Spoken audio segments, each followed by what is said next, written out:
What if the greatest threat to your life wasn't something you could see, but something you drank every single day?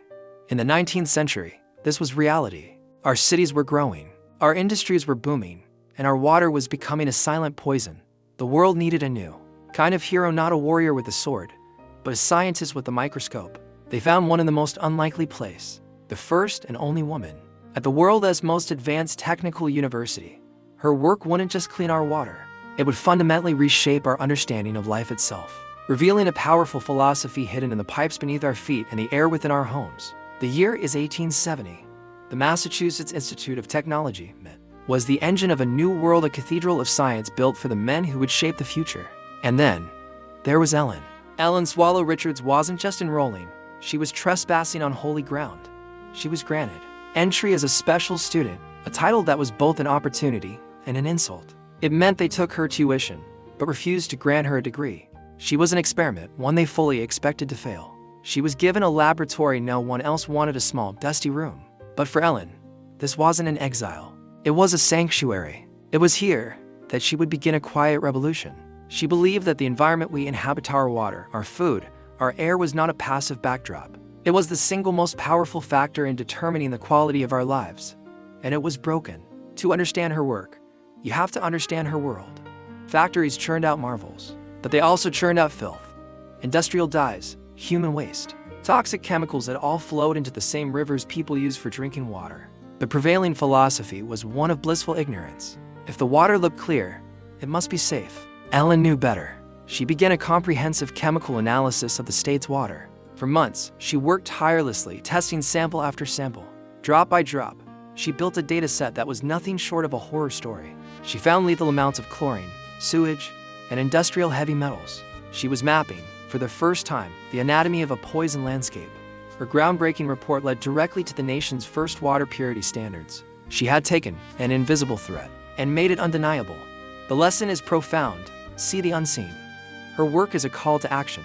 It urges us not to accept the world as it appears, but to apply rigorous, honest investigation to understand the hidden forces that shape our lives. After proving our external environment was making us sick, Ellen turned her gaze inward to the home in her era. The home was considered a place of domestic duty, separate from science, unseen, unstudied, and undervalued. Ellen saw it differently. She saw the home as a complex ecosystem that could either crush human potential or cultivate it. This was the birth of her greatest idea, the science of right living, which we now know as home economics. But forget the stereotypes. For Ellen, this wasn't about baking better cakes. It was about applying chemistry, physics, and biology to the domestic sphere. It was about nutrition, sanitation, and efficiency. It was a radical act of empowerment. The home wasn't a prison. It was a system that could be optimized. The lesson for us today is to treat our personal environment as a system. We live in a world obsessed with biohacking and optimization.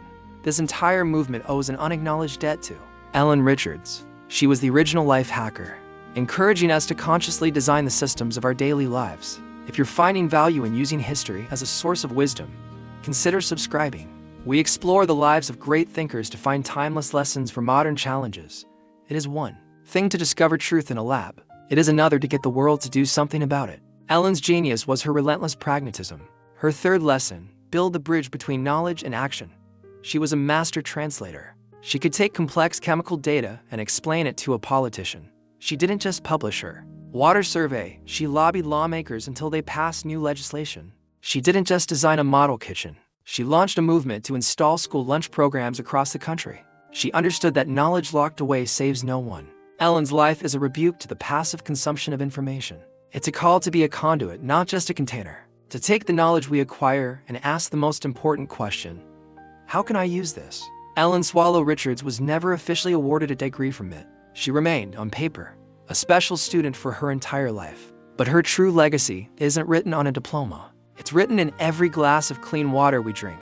It's in the food safety labels we trust and the public parks designed for our health. She taught us to see the unseen poisons in our world. She taught us to engineer our homes and habits for a better life. And most importantly, she showed us that true wisdom is not what you know, but what you build with it. She cleaned up our world so that we could have a chance to build a better one.